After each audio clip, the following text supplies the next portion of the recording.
तहरीक इंसाफ और हुकूमती राब्तों के बारे में यानी बैकडोर डिप्लोमेसी की बात हो रही है, कुछ मामला चल रहे हैं, क्या आप इसकी तस्दीक करेंगे?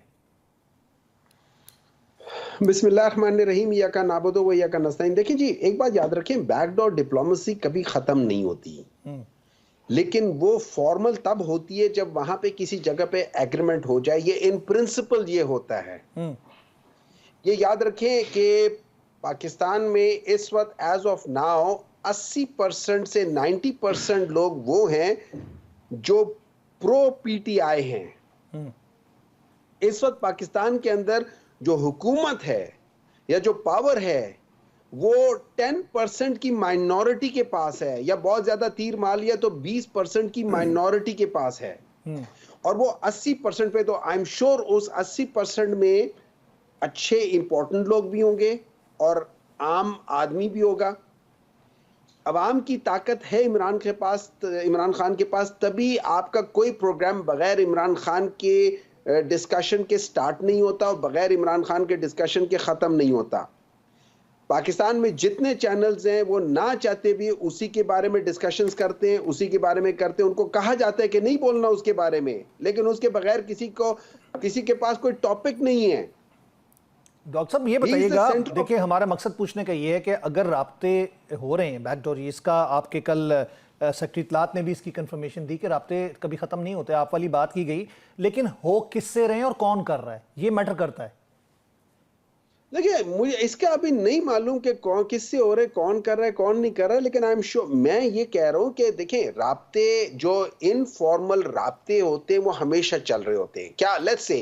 क्या उसमें मैं एज अ पीटीआई का बंदा डायरेक्टली एज गवर्नमेंट या एस्टैब्लिशमेंट या जो भी आप उन्हें कह दें, या उनको आपस में ब्रैकेट कर लें, एस्टैब्लिशमेंट की ब्रैकेट के अंदर गवर्नमेंट डाल के कर लें, तो जो भी सब नहीं तो ब्रैकेट्स होती है उसमें डाल के कर लें, क्या उसमें वो उनके साथ कोई डायरेक्टली बात हो रही है? प्रॉबेबली नहीं। क्या इनडायरेक्टली बात हो रही है? जैसे लेट्स से आप मेरे लिए बात कर रहे हैं किसी और से और वो आपके साथ कर रहे हैं, तो there is someone in between. I am sure कोई ना कोई हो रहा होगा, यहाँ कहीं ना कहीं हो रहा होगा, ये चीजें हो रही होंगी। लेकिन उसको क्या फॉर्मलाइज की बात है? मेरा नहीं ख्याल कि एज ऑफ सच कोई ऐसी बात होगी। ग्रैंड अलायंस के लिए राब्ते हो रहे हैं, लेकिन अभी तक तात्तुल का शिकार है, क्यों? क्या कंडीशंस हैं मौलाना साहब के साथ? किन कंडीशंस के साथ आप लोग इलाक करेंगे या उनको अपने उसके साथ मिला के लेकर आएंगे? देखिए, इससे है, मैं आपको एक जनरल प्रिंसिपल बता देता हूं। जब आप इल्हाक करते हैं उसके अंदर हमेशा बराबरी होनी चाहिए। अगर बराबरी नहीं होगी एट योर स्ट्रेंथ तो फिर बात नहीं होगी। जहां तक रही बात यह कि मौलाना को हमसे तहफ़्फ़ुज़ात है, हमें मौलाना साहब से तहफ़्फ़ुज़ात है। अगर लोग कहते हैं कि हमने मौलाना साहब को बुरा भला कहा है, तो मौलाना साहब ने भी हमें कोई मीठी मीठी बातें कभी नहीं की। ठीक, उन्होंने भी हमको बड़ी सख्त बातें आड़े हाथ ही लिया जी, बिल्कुल हमेशा आड़े हाथ लिया। लेकिन जब आप एक इशू के ऊपर इकट्ठे हो जाते हैं, we are not like political parties के हम लोग इकट्ठे मिलके चले, लेकिन एक इशू ऐसा है जिसको हम कहते हैं फ्री फेयर ट्रांसपेरेंट इलेक्शन। वो फ्री फेयर ट्रांसपेरेंट इलेक्शन के ऊपर हम लोग इकट्ठे होकर आ रहे हैं।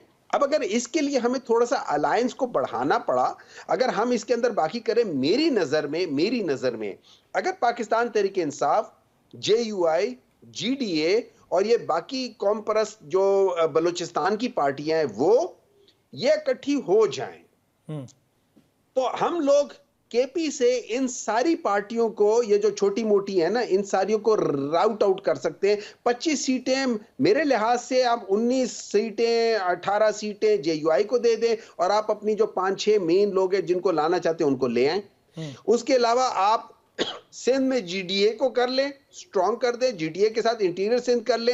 कराची आपको पता है ऑलरेडी PTI के साथ है, उसमें JUI को भी शामिल कर ले, उसमें कुछ और कर ले, या आप कर सकते हैं। आप इनको अच्छा खासा, प्रॉब्लम मैं ये नहीं कहूंगा कि आप पीपल्स पार्टी को राउट आउट कर सकते हैं, लेकिन आप उनको एक सिग्निफिकेंट उनको डेंट डाल सकते हैं। कोई बड़ी तहरीक तो नहीं शुरू कर रहे हैं? कुछ सुनने में ही आ रहा है कि ईद के बाद कुछ प्लान है, तो लगता है आप लोगों को सबके साथ मिलकर। मेरे ख्याल में ये प्लान्स ईद के, देखिए ईद के बाद अब कितने अरसे बाद इसकी बात होती है कि डिस्कशंस कहां तक पहुंचती है, क्या चीजें हो जाती हैं। अच्छा, दूसरे पंजाब में ऑलरेडी इनकी 17 सीटें हैं, उन 17 सीटों को भी हम अच्छा खासा डेंट डाल सकते हैं।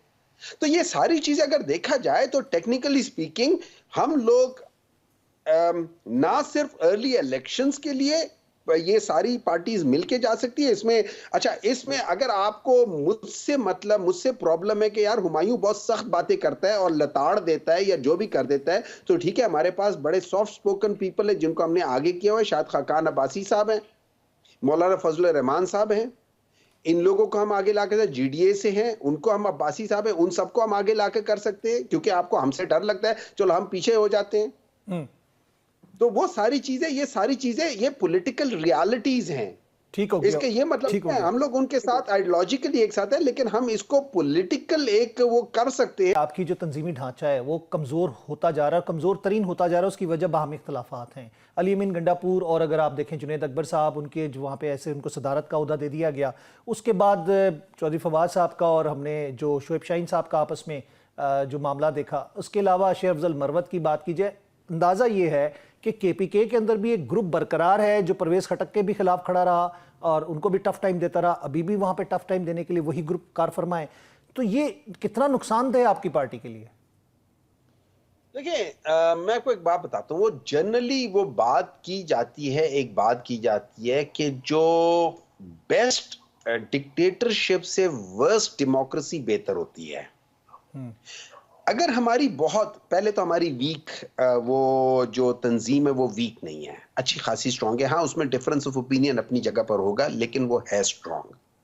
लेकिन हमारे अंदर एक तंजीम है, हमारे अंदर एक जो फैमिली ओरिएंटेड या इलेक्टेबल ओरिएंटेड जो तंजीम है ना, कि भाई मैं अगर ये हल्का है मेरा है तो मेरे बाद मेरे बेटे का होगा, उसके बाद उसके बेटे का, उसके बाद उसके बाद, तो वो जो फैमिली सियासत है और पार्टी के अंदर जो तंजीम है, कि मतलब ये कि अगर मेरे अंदर जरदारियों का खून नहीं है, मेरे अंदर शरीफों का खून नहीं है, तो मैं उल्टा लटक जाऊं, मैं ऊपर नहीं जा सकता।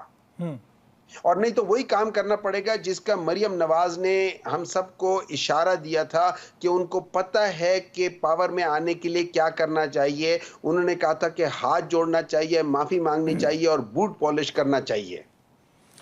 यही काम वो लोग करते आ रहे हैं, यही काम में वो एक्सपर्ट हैं। इसके अलावा एक और काम है जिसमें वो एक्सपर्ट हैं, वो है वीडियोस अपने पास रखना और लोगों को ब्लैकमेल करना। ये उन्होंने कहा था कि तौबा तौबा मेरे पास ऐसी ऐसी वीडियोस हैं। ठीक है, किसे फारी नहीं, चले इसको तो हम माजी में जो तहरीर जो उन्होंने की, नहीं है, जिस काम में वो एक्सपर्ट नहीं है वो है कि आप एक ऐसा रंग लगा लो सड़कों के ऊपर कि जो कम से कम जाए ना।